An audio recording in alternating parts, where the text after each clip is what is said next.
Next up, I'd love to welcome Gabriel Arellano, who is the co-founder of STEM Sign. Gabriel will be presenting on who was the famous deaf scientist. Hello, Gabriel.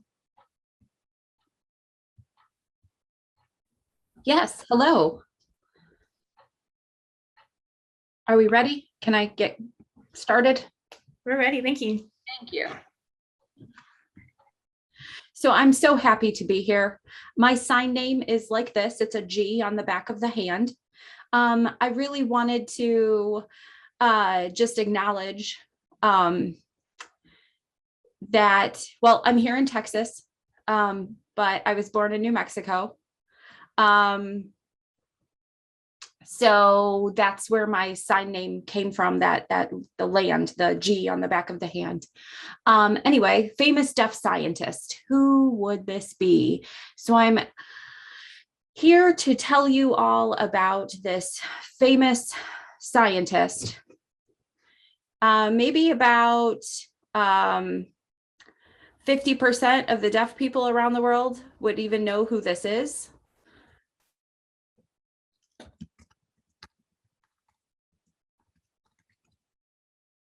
Deaf children and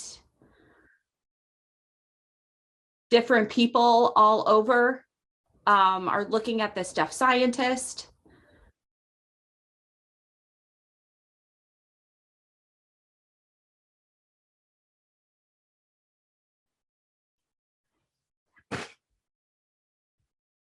I'm sorry. He is very small on my screen and I'm having a really hard time seeing him. We're going to switch interpreters real quick while I figure this out. Thank you, Catherine. Okay, let's keep going. All right. So sorry about that. We're having some technical issues with the interpreter being able to see me. Anyway, I am Gabriel, and I'm here on Indian land in New Mexico is where I was born, and I'm excited to share with you about the most successful deaf scientist and to see if you know who that is. And so the reason is because 0.5% of deaf people all over the world know about who this person is. Do you know who it is? Well, I would like to share with you to see how many children have been inspired by this person. People who are CODAs, children of deaf adults, people with disabilities have been impacted through this man's work. And so I'd like to share with you. And I'm going to go through and discuss. Now, many of you know the Smithsonian Science and Educational Center. And there they try not to have barriers for explaining about different famous scientists and other people. And so they use a video to share about him and to draw children to learn more. And so there's a lot of hands-on activities there and a lot of different experiments. And so I would like to go ahead and share my screen now.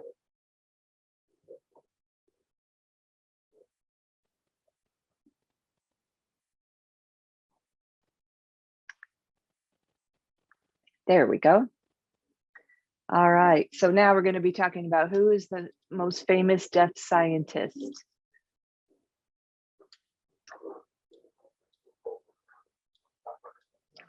I'd like to show you this from the Smithsonian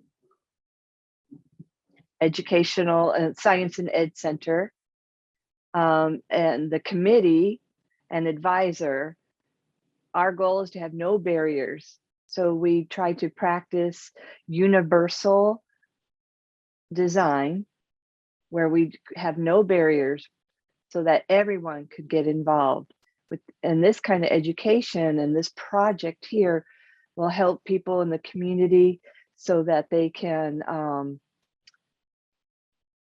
come together and to focus on universal design so that every student will have access to that knowledge.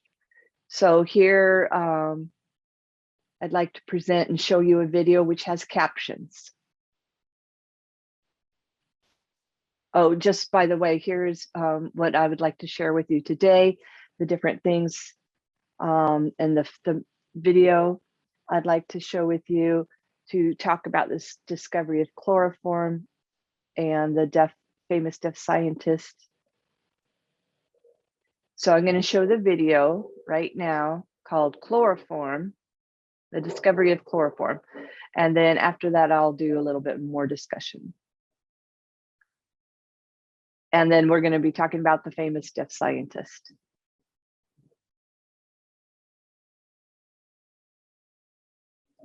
Okay, this is about a 5-minute video, so go ahead and watch that.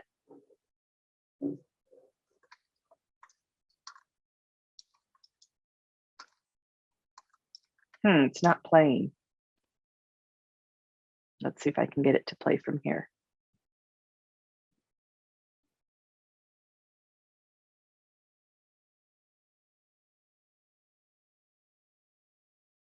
Sorry, tech issues, 1 second.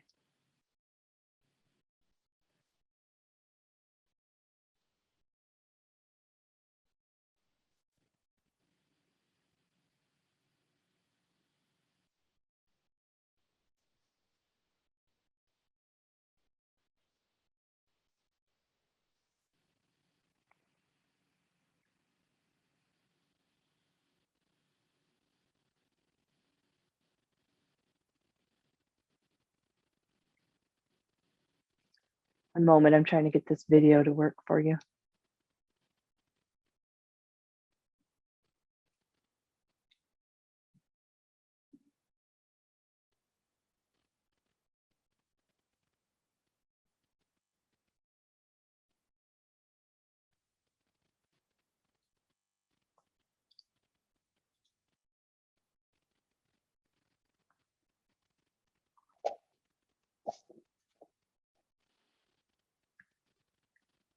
Okay, hopefully it'll play now. Let's see if I got it to work.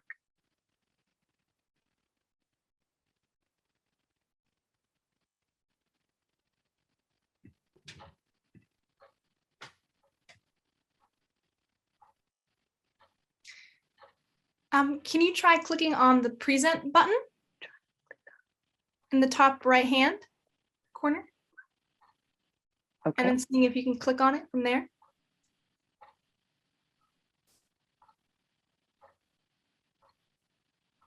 Cool, okay.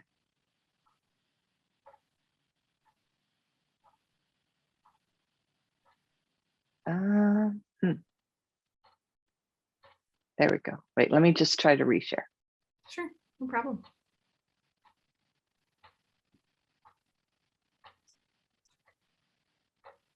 Oh, that looks better. I can see it now. Okay, we're ready. Let's go.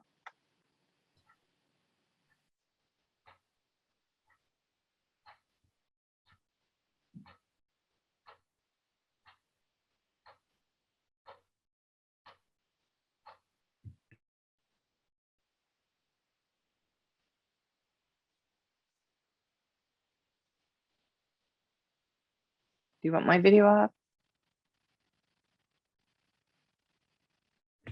Doesn't matter.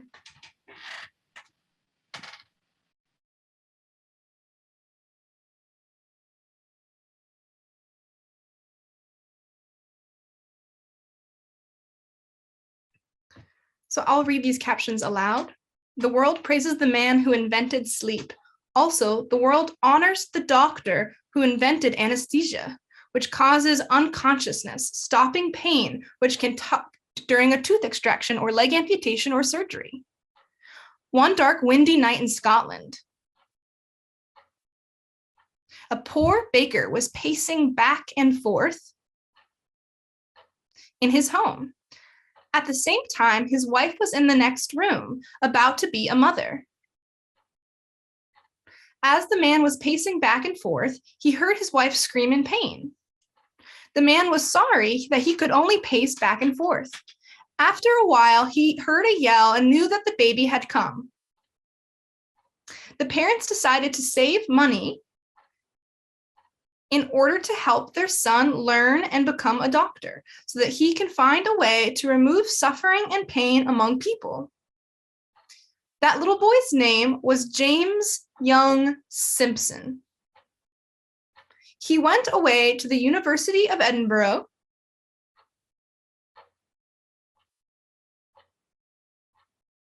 Upon finishing, he was picked to teach in college. He focused on looking for a way to help mothers suffering during childbirth. He observed, read, and researched various methods. He read that in America, doctors were using nitrous oxide, also known as laughing gas, and another one, ether. Dr. Simpson researched both. He was not happy with either one. Nitrous oxide, or laughing gas, will fade away after a while, and the patient will wake up. The second one, ether, will cause vomiting afterwards. Dr. Simpson got a bottle of chloroform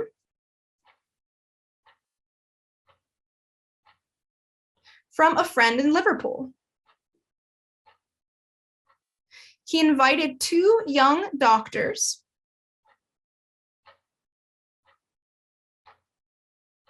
and the video has paused for a moment.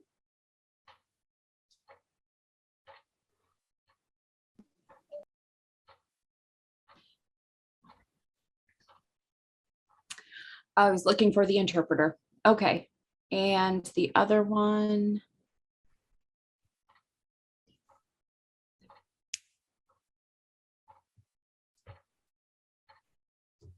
So just to clarify what that was for our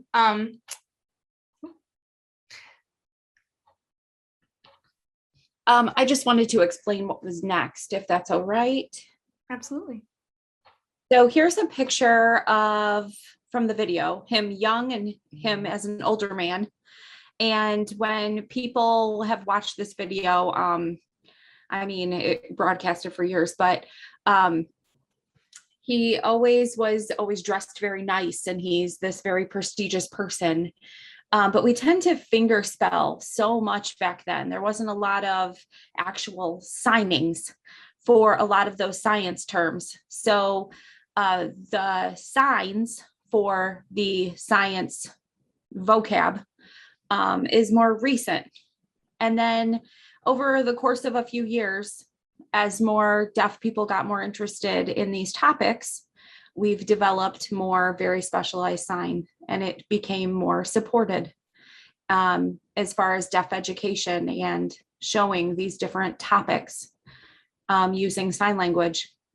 So it was more of this universal design.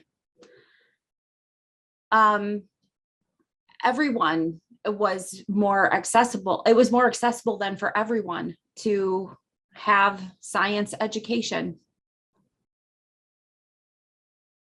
So let me show you this. What kind of science? This is a chemist, metallurgist. They found that metal that was exposed to the elements and would rust,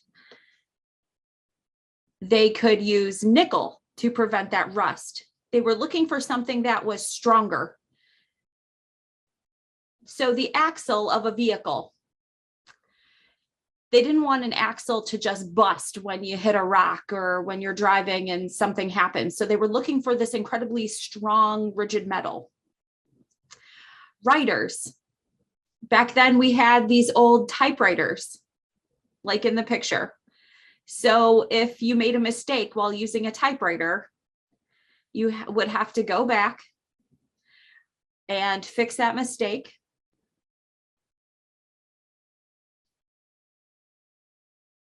So let me show you this.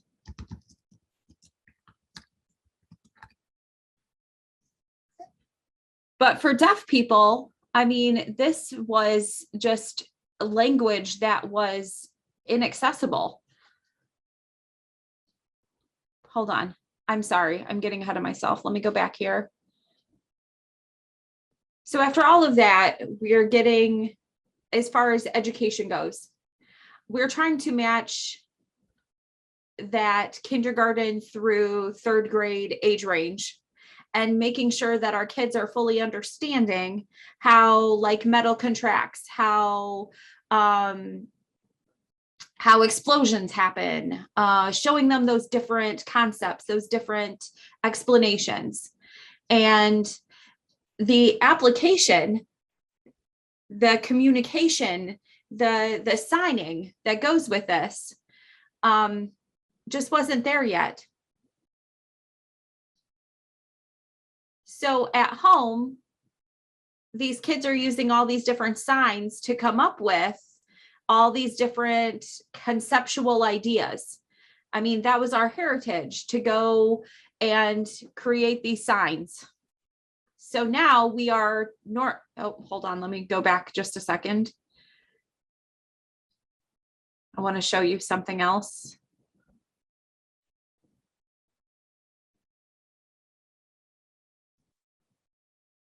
That's him. It looks like a baseball card, I know, but these are very important players in the STEM world. There's also hearing people in here too. It's not just deaf people.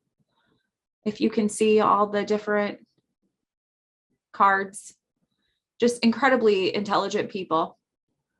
But what I wanted to show you were the deaf scientists that have made such a difference.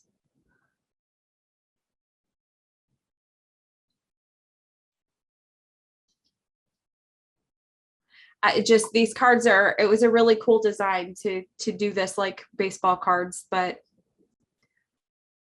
I'm just wondering, I was looking to see if there's any questions. Where can I see if there are questions? Yeah, so questions are in the Q&A. We do have time for one question, and then unfortunately we will have to move to our next session. But we do have one question for you from Ainsley, who asks, where can we go to find out more information about deaf scientists and the contributions of other deaf people in STEM? And where can I find those cards and other materials to use in STEM classrooms? So you can go online. It's www. There's a couple of websites where you can look them up. Google the deaf STEM cards. But thank you so much. Great. Thank you so much, Gabriel. We really appreciate you joining us today. And thank you for the great question, Ainsley.